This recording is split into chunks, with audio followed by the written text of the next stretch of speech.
Okay, so here we are. We're working on a BA XR6 Turbo, and the ignition, basically the switch came out and doesn't work anymore. And also on top of that, the spring load where you put the key in and you turn it and the starter starts and it spring loads, that was also broken too. So I managed to get the housing out, and what we're going to do is put the the replacement one from the OEM, and we're going to put this one here into the column. So with this job here, you will have to drop the column and remove the OEM housing that came out of there and replace it with the new one and pan it over, and that will start the car, and we're all done.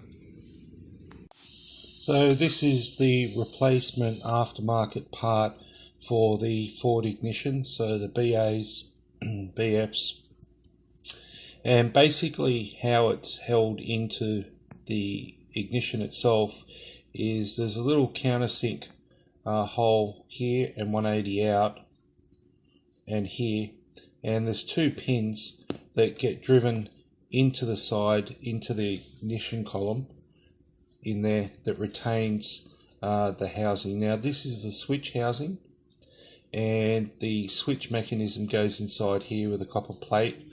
You get two ball bearings, they normally get lost. And the other problem is that right there, this is your spring return. When you put the key into the ignition and you go to start the starter motor, there's a spring that rides on the inside of here, and this is basically a stop. So with the genuine ones, this whole piece is made out of die cast.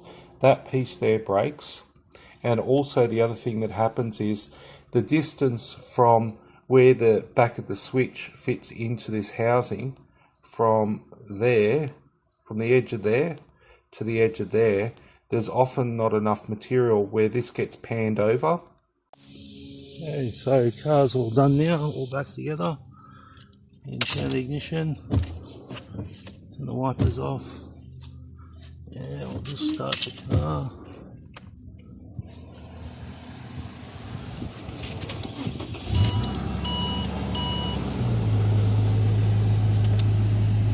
Everything's back to normal.